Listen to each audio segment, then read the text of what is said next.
그림에서와 같이 가변 전원의 플러스 극과 마이너스 극을 똑같은 두 개의 금속에 각각 연결한 상태에서 오른쪽 금속에 빛을 비추겠습니다. 그러면 오른쪽 금속에서 전자들이 튀어나오는데 가변 전원의 플러스 극과 마이너스 극이 이렇게 되어 있다면 두 금속 사이 전위차가 얼마이든 간에 오른쪽 금속에서 튀어나온 전자들 거의 대부분은 왼쪽으로 가속됩니다. 그렇기 때문에 전류가 거의 변하지 않습니다. 이제 가변 전원의 플러스 극과 마이너스 극을 정반대로 바꾸겠습니다.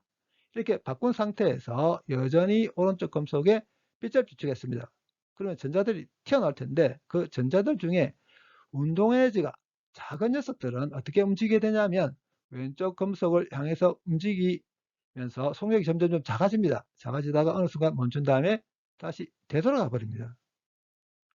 가변 전원의 플러스 극과 마이너스 극이 이렇게 되어 있다면 되돌아가는 전자들이 생기기 시작합니다. 이게 뭘 뜻하냐면 전류가 감소하게 된다는 걸 뜻합니다.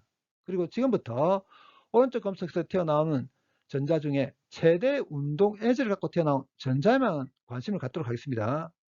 최대 운동 에너지를 갖고 튀어나온 전자가 왼쪽 금속을 향해서 움직입니다. 속력이 점점 내려집니다. 내려지다가 왼쪽 금속에 충돌을 발생 직전에 멈춘 다음에 다시 되돌아가 버리게 되게 되면 전류가 0됩니다. 최대 운동에서 갖고 튀어나온 전자가 이렇게 움직이는 순간에 두 금속 사이 전위 차이를 저지 전압 이렇게 부르고 델타 Vs로 표기합니다.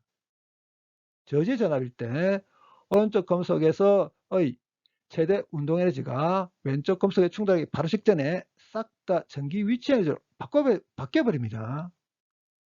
그러면 전기 위치 에너지는 어떻게 구하면 되냐면 저지 전압에다가 전자가 갖는 전하의 크기 기본 전하량 곱해버리면 됩니다. 이게 최대 운동 에너지와 같습니다. 저지 전압을 측정했단 말은 전자가 갖는 운동 에너지 중에 최대 운동 에너지를 측정했단 말과 똑같습니다. 금속에 비추는 빛의 진동수를 바꿔가면서 튀어나오는 전자들이 갖는 운동 에너지 중에 최대 운동 에너지를 측정해 보면 이 최대 운동 에너지가 진동수의 1차 함수입니다. 그리고 특정한 진동수보다 작은 진동수를 갖는 빛을 비추게 되면 금속에서 전자들이 튀어나오지가 않습니다. 이게 뭘 뜻하냐면 금속 내에 있는 전자들을 금속 바깥으로 빼내기 위해서는 요만큼의 높이에 해당되는 최소한 에너지가 필요하다는 걸 뜻합니다. 이 최소한 에너지를 이함수 이렇게 부릅니다. 금속의 진동수 F인 빛을 비출 경우 광자 한 개가 갖는 에너지는 진동수에다가 플랑크 상수를 곱해버리면 됩니다. 근데 앞에서 이야기했듯이 최대 운동에너지를 갖고 튀어나온 전자에만 관심을 가질 거라고 했습니다. 그렇다면 최대 운동에너지를 갖고 튀어나온 전자는 광자와 충돌함을 해서 광자가 갖는 에너지를 싹 다 전달받은 전자가 최대 운동에너지를 갖고 튀어나올 겁니다. 그렇다면 광자로부터 전달받은 에너지 중에 일부의 에너지는 금속을 빠져나오는 데 사용하겠죠. 나머지가 최대 운동에너지일 겁니다. 여기서 최대 운동에너지가 어떻게 되냐면 이렇게 됩니다. 최대 운동에너지 진동수 1차 함수고 이 직선의 기울기가 바로 플랑크 상수에 해당됩니다. 이 금속이 백금이라고 가정하겠습니다. 백금의 일함수가 6.35 일렉트론 볼트거든요. 이 백금의 파장이 150나노미터의 빛을 비추겠습니다. 그렇다면 광자 한 개가 갖는 에너지부터 정해보도록 하겠습니다. 진동수에다가 플랑크 상수를 곱하면 된다고 했습니다. 그런데 알고 있는 게 진동수가 아니고 파장입니다. 파동이 진행할 경우에 속력은 진동수에다가 파장을 곱하면 되거든요. 근데 지금 빛에 대해서 하고 있죠. 빛은 광속으로 움직입니다. 진동수 람다분의 C죠. 그래서 진동수를 람다분의 C로 바꿔버리게 되면 이렇게 됩니다. 근데 여기 분자에 보게 되면 플랑크 상수에다 광속을 곱한 게 있습니다. 이게 어떻게 되냐면 1240 일렉트론 볼트 나노메타거든요.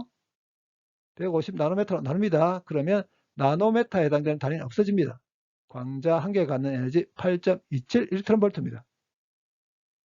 그렇다면 최대 운동 에너지 정해 보도록 하겠습니다.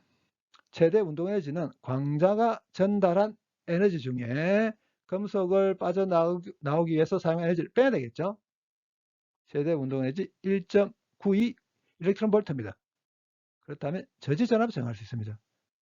최대 운동 에너지와 저지 전압 사이 이런 관계가 있다고 했으니까 저지 전압이 이렇게 됩니다.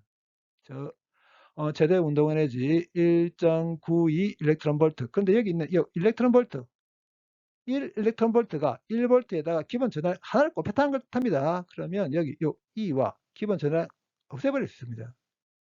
저지 전압 1.92 볼트에 해당됩니다.